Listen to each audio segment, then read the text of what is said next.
Hello, my dear students. Hope you all are safe and fine at home.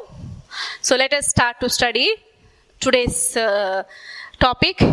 So the topic which we started was the new chapter 3, Plant Kingdom.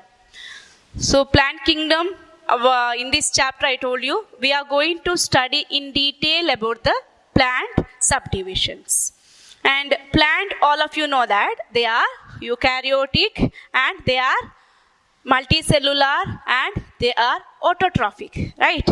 And you know the importance of plants. There are about 8,000 species of plants are there which can be used as food. Then as well as another sad aspect is that earlier our earth was covered, almost 80% of our earth was covered with the forest. But it is getting depleted now, and those percentage is not there. The current rate is not that much. That means that much forest has been destroyed. But plant, you know the importance of plant. They are everywhere. They are for everything we need the plant products. Okay, and if you just look at your surrounding, you can see hundreds of things which are obtained from the plant itself. So that's why this plant, when we are studying, we have to study in detail about those various types of plants. So it makes our study easy. So how we have classified the plant? Before that, we have understood about the classification. So you may have the doubt now, just you may think we have already studied the biological classification. Again comes a classification system. Why? So this system, it's just advanced level of classification system what you have not studied in that chapter. Okay, so those 5 kingdom classification has not used some of the criteria, and those we are now studying some of the classification system which uses the present all the technologies, like using the computers and using some of the characteristics which were not used by the time. So that classification system we have listed that there are 4 types of classification system we have studied. What are those? They were, what is the first one? Artificial classification system. Then we understood the natural classification system. Then also we understood the phylogenetic classification system. Then what was the last one? That was phonetic classification system. There I stopped in the last class.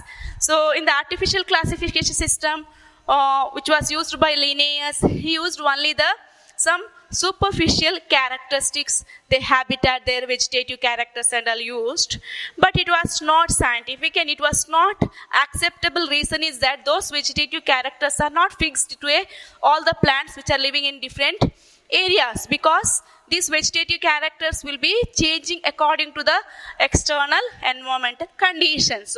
Then next, natural classification system brought by Bentham and Hooker, where he used some of the features of, what are the features he has used? He has used some of the anatomy, then embryology, phytochemistry, all those system, all those ultrastructure, all those some advanced level he has went, because he has used phytochemistry.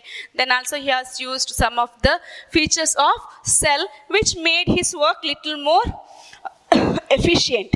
Okay, but and who is given that is Bentham and Hooker. Don't forget that scientists who brought the natural classification system.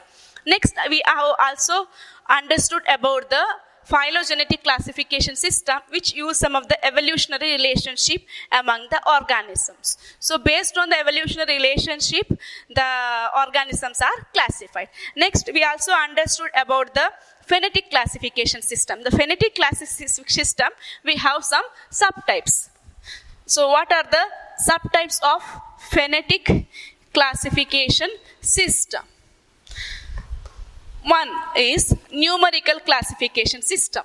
So what is numerical classification or numerical taxonomy? So why this numerical taxonomy or this has brought? Why they have shifted from phylogenetic to this numerical taxonomy and all.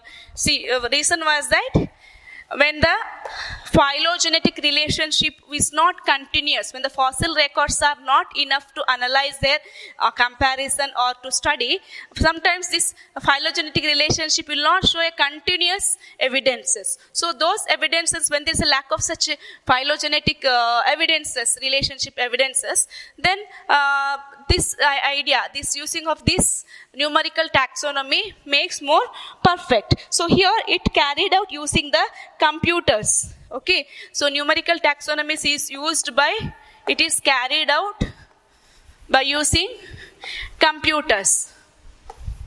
So here using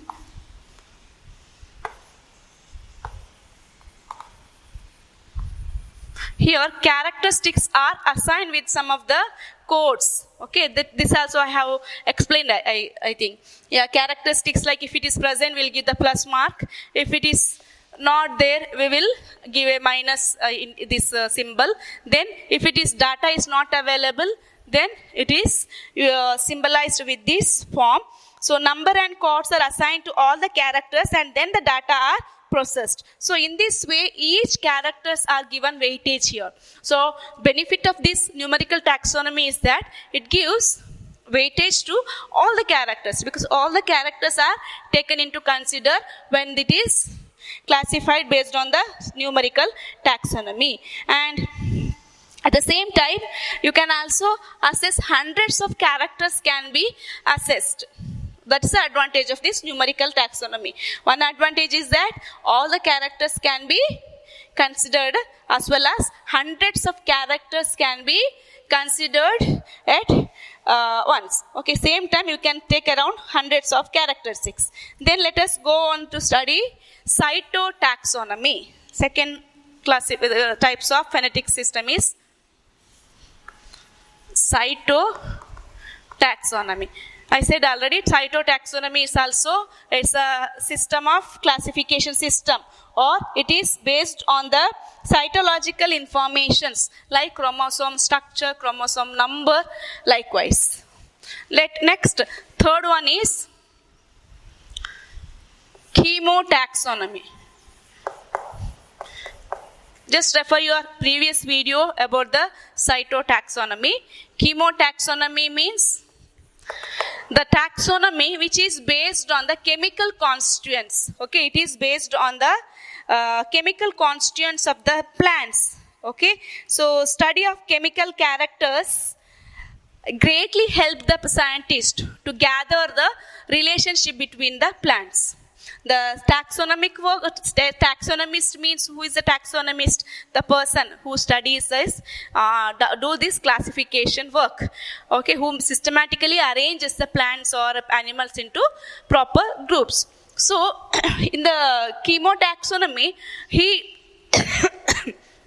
in this system of classification, the chemical constituents of the plant has used. So, it has helped the taxonomist, because many confusions were there before this, which was clarified when they have brought this chemical taxonomy or chemotaxonomy. So, it uses the chemical constituents of plants to resolve the confusions like fragrance, taste and all. So, it also helped the taxonomist to study the relationship between the organisms, and also it has given a proper method. It also proved as one of the appropriate method for the classification. So, these are the classification system in the field of in the field of taxonomy. Okay, next let us understand the plant kingdom. We'll start with the plants. Exactly, the topic starts from here onwards. The plant kingdom. Kingdom Plantae, we can divide into two classes. Okay, Kingdom Plantae can be classified into two types. Can you name it as what are the two types? Yes, you might be knowing this. Kingdom Plantae is broadly divided into two types. We call it as don't get worried if hearing this name and all. Okay, it has another name also. So which name you find easy to remember, that name you remember. Cryptogamy and phanerogamy. You may find difficult to remember and grasp this concept or terms. I said biology needs lot of vocabulary. So vocabulary is more in that. So you may find difficult. But as you read every day and keeps on in touch with this topic, it's easy for you to remember.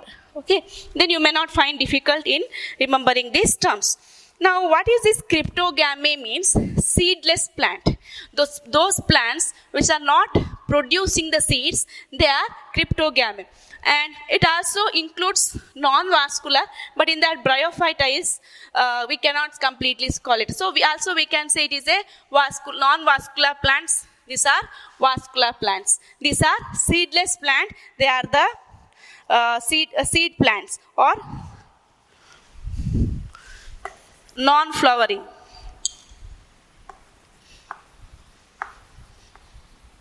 Non-flowering plants. These are the phanerogams are the flowering plants.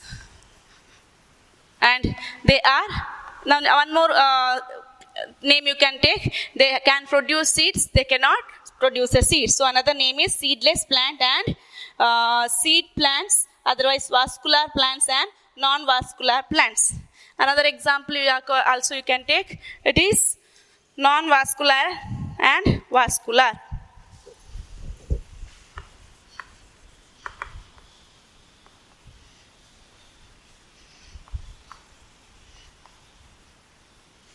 Or seed plants.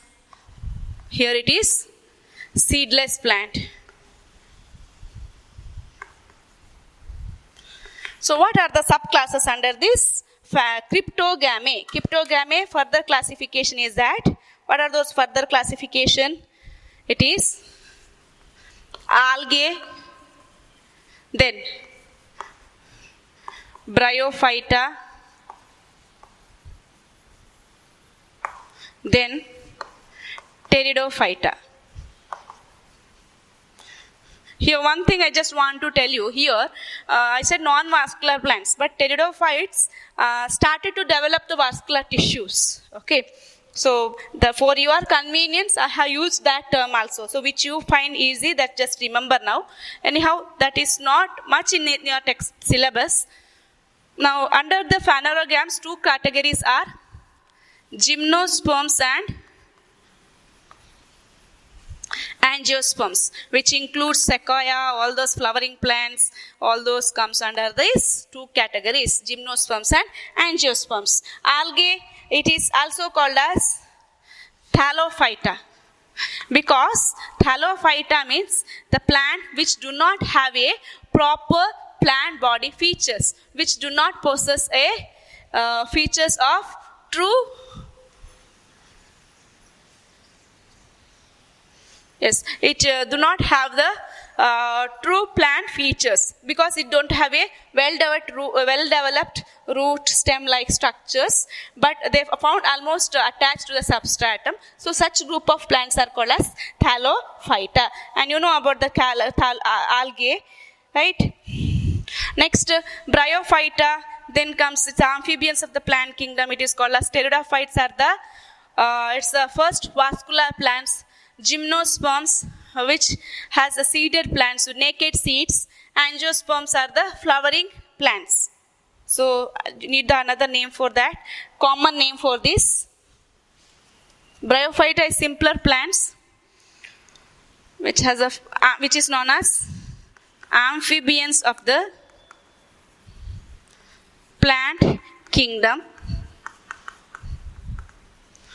Okay. Then pteridophytes are the first land plants or vascular plants.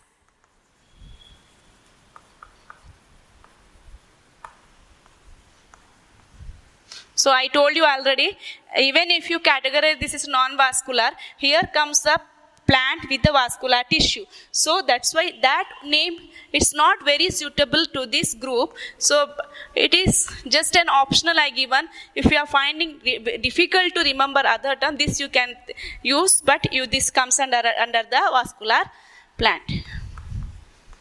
Then gymnosperm, plant with the naked seed, means that seeds are not enclosed by fruits. Then angiosperms are the flowering plants. All will produce the flowers, and they are flowering plants with the fruits. Flower means which can produce the flowers, means which can produce the seeds, and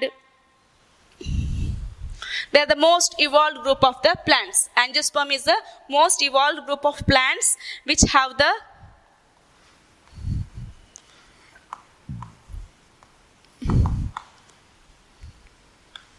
seeds, which can produce seeds covered with the fruit. So these are the subclasses under the plant kingdom. So in this chapter you are going to learn all these subclasses in detail. Okay, we are going to into this all these subgroups. So let me start with the first group. It is algae. Algae, already I said you, it is also called as thallophyta. Why it is called as thallophyta? Because it doesn't have a true plant body parts. It has a yes, they are attached to the substratum. So that's why it is known as the thallophyta. So we are starting with the group algae. Algae are simple, right? The algae is one of the simplest group of plants, and they are having the chlorophyll, having the chlorophyll content. They are autotrophic as well as. Okay, they are simple, chlorophyll bearing.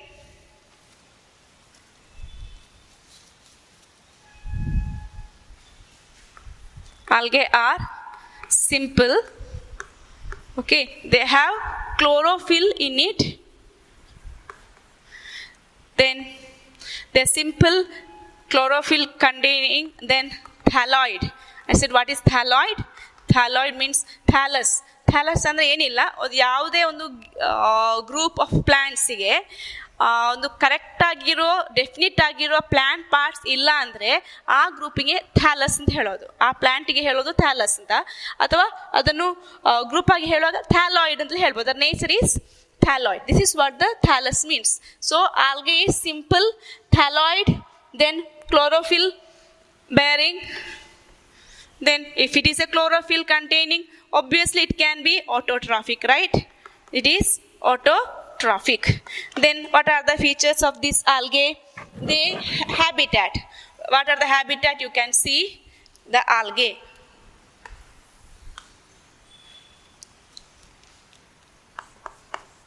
See, this completely aquatic, okay?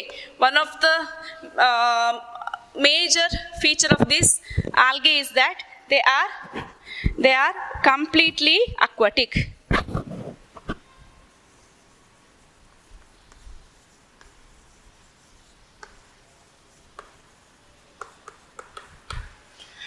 Okay, so so far we have understood that plant has been divided into groups like algae, bryophyta, then comes pteridophytes, then comes gymnosperms, angiosperms.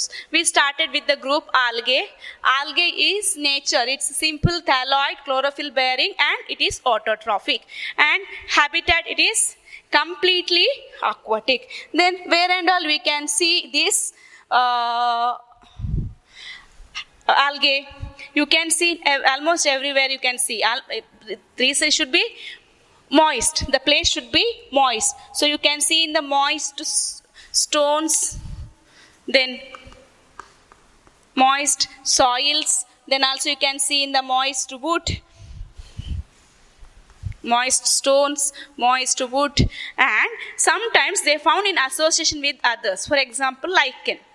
That is, the algae found in association with the fungi is called as lichen. Then also it is found on some of the animals also. On animals, it also found on animals. An example on which this algae is found is on sloth bear. Okay, so algae is also found on the sloth bear, on the animals called as sloth bear.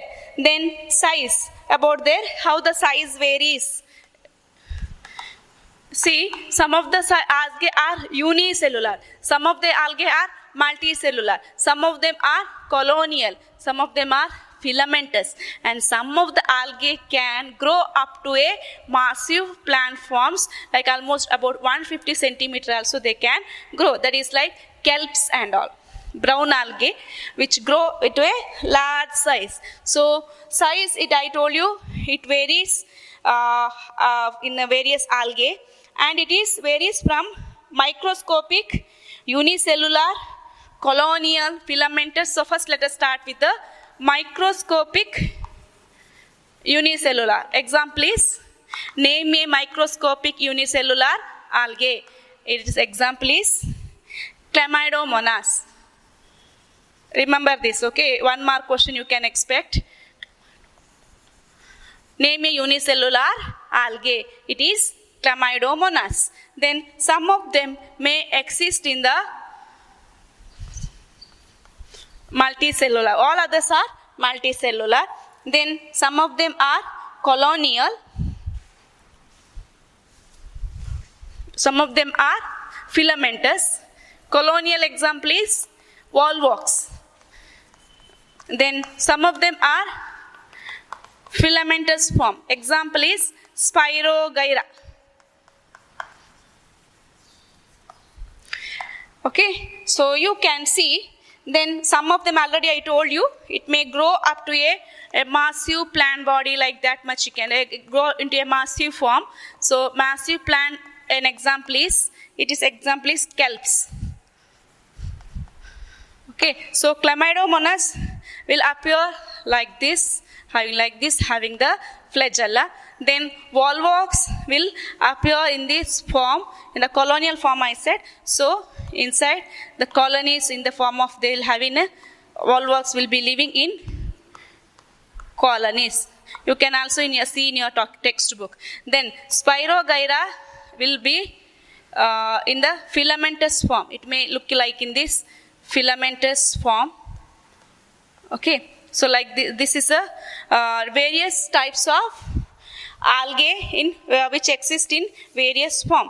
Now in your textbook you can see the diagram of this various algae.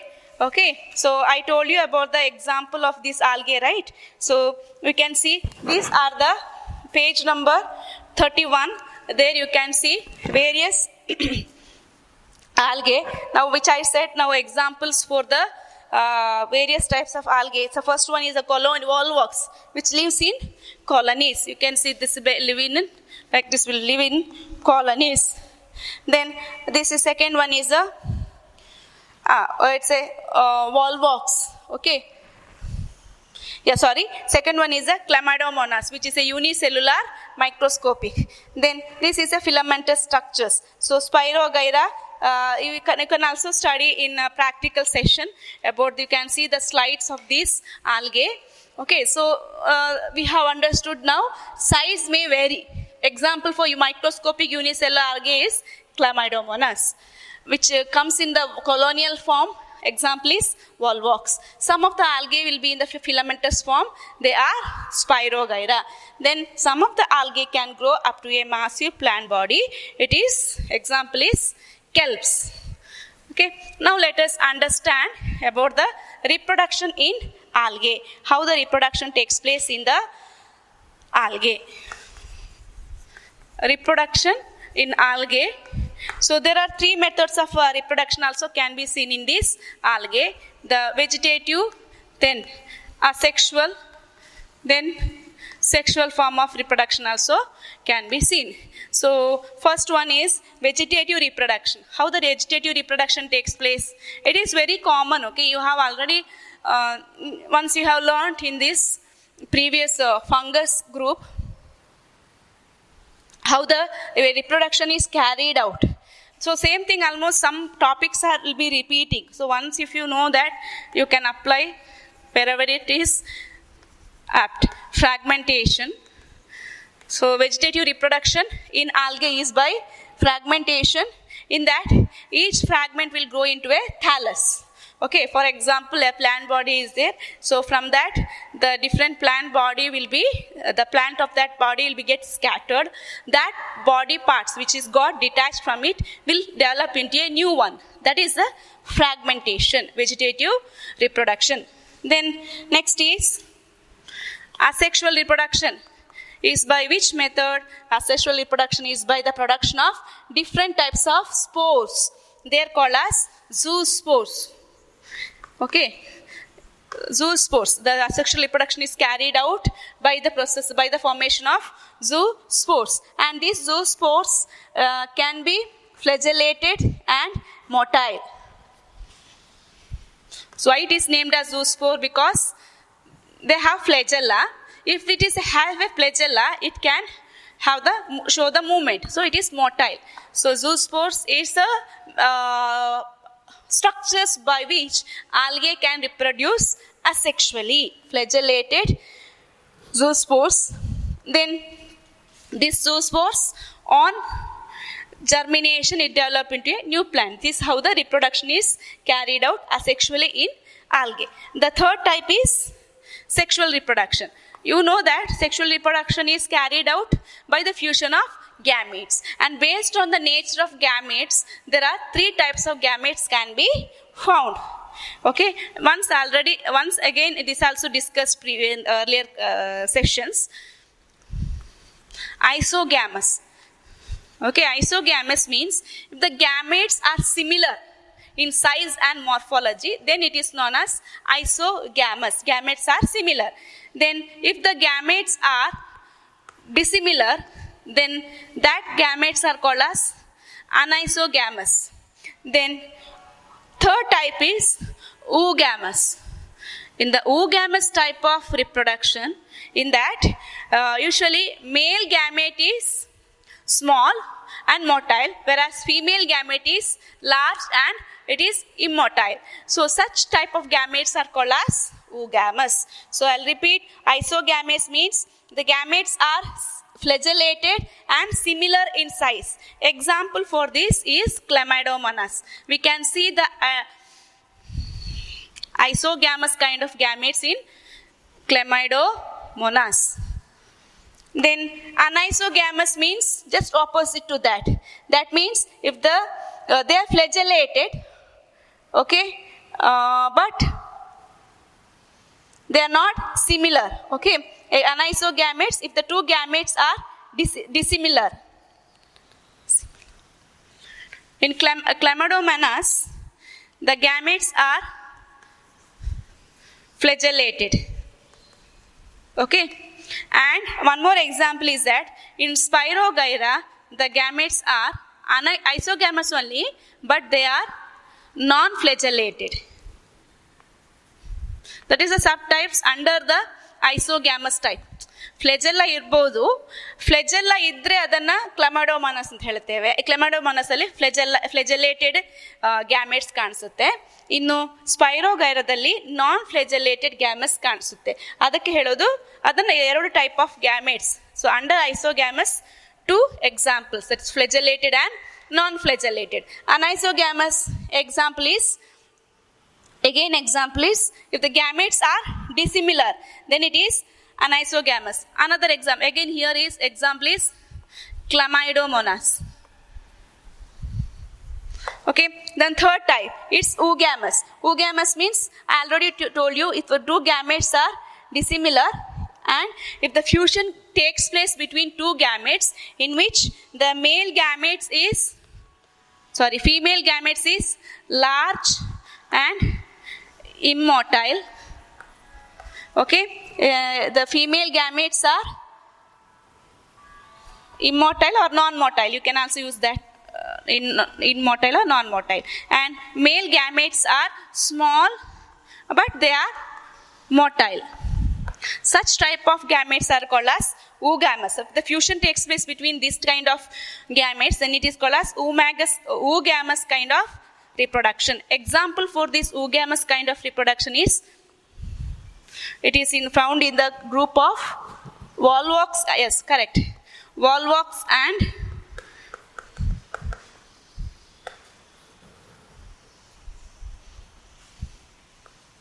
Fucus. Volvox is a green algae.